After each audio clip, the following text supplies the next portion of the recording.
Hey everybody, I'm Paul Jamal, and today I'm bringing you another character build. Now this character build is a half-orc samurai.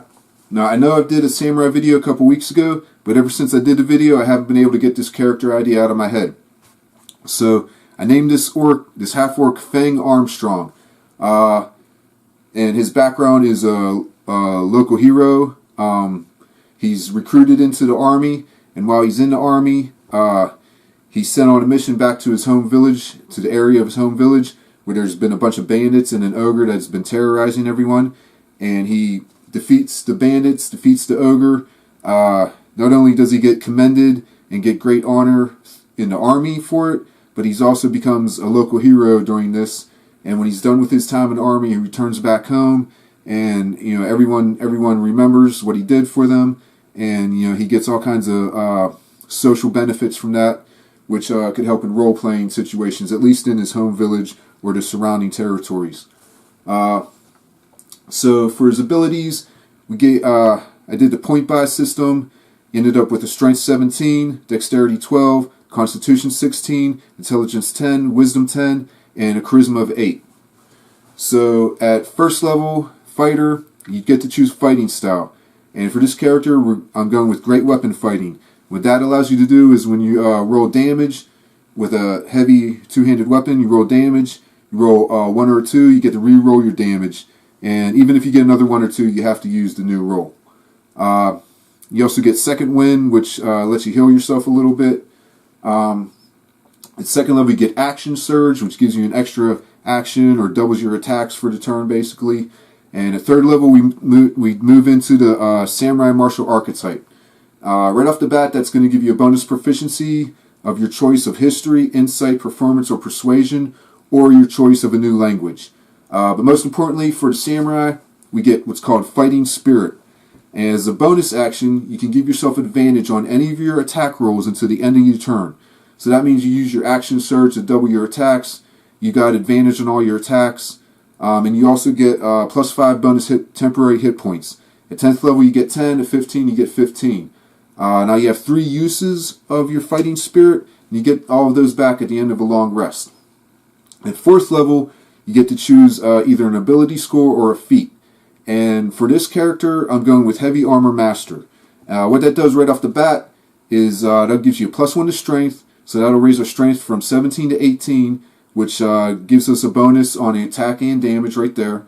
And also, it basically gives you damage reduction against any non-magical slashing, piercing, bludgeoning damage. Any of that, you reduce 3 points of the damage. Okay, so that moves us on to 5th level, where you get the extra attack. Combined with your Fighting Spirit and an Action Surge, you can get 4 attacks off in 1 round. You should be chopping dudes down like Ginsu. At 6th level, you get another ability score or feat. I would raise the Strength up to 20. Maxing out your Strength is as high as you can go when you're raising ability scores up to 20. 7th level, you get what's called Elegant Courtier. If I'm saying that right, I don't know. What that allows you to do is when you make a Charisma or Persuasion check, you can add your Wisdom modifier. Now this character has average Wisdom, so he doesn't have a modifier, so he's out of luck on that. But, however, because of his self-control, he also gets proficiency in Wisdom saving throws. At 8th level, you get another ability or feat. I'd raise the Con at this point from 16 to 18, or possibly take Savage Attacks. I think I'd probably go with the Con, keep tanking them up, clank, clank, I'm a tank. 9th level, you get Indomitable, which lets you reroll a failed saving throw. 10th level, you get what's called Tireless Spirit. This is where the Samurai gets sick, because whenever you roll initiative and you have no Fighting Spirit left, you get to regain 1 use. So now you basically have your Fighting Spirit all day long. And let's see, you get some extra attacks coming up soon. I forget when you get those. Let me think. Oh, at 11th level, you get an extra attack. So 11th level, you got 3 attacks. Action Surge will give you 6 attacks. And with your Tireless Spirit, you shouldn't be missing. You're probably going to be hitting everybody that you're swinging at. And with I didn't mention this earlier, but we're fighting with a big two-handed greatsword. So 12th level, you get another ability or a feat. At this point, if you can max out your con at this point, and then your other, then you can just take feats later. There's not really any, unless you want to raise your dex, but you're wearing heavy armor, so you're not going to get a dex bonus when you're fighting. Sure, you can raise your wisdom to take advantage of the elegant courtier, but this guy's a brute. He's a fighter. He's there to just chop people down. So that takes us to 13th level. You get another use of Indomitable. 14th level, you get a feat. I would probably take the Savage Attack at this point. 15th level, you get what's called Rapid Strike. What Rapid Strike lets you do is whenever you have an advantage on one of your attack rolls, you can forgo advantage, and you can make an extra attack. So, like I said, using your action surge, that puts you, and you can do that, I believe, just once a turn. So that could give you 7 attacks right there using your action surge. 16th level, you get another feat. I didn't, maybe take Alert. That raises your initiative. If you're going to be doing advantage on all your attacks, you might as well be the first one hitting, do that max damage, do some serious damage, chop your foes down before they even get a chance to hit you.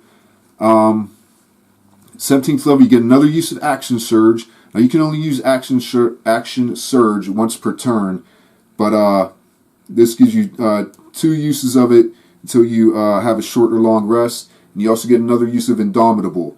At 18th level, you get an ability called Strength Before Death. And what this does is when you're reduced to 0 hit points, you can use a reaction to take an extra turn that interrupts the current turn. And then if you finish that turn with 0 hit points, then you pass out. Now, I'm not sure exactly how this would stack with the Relentless Endurance of the Half-Orc. If they would both kick in at the same time, I'm not sure.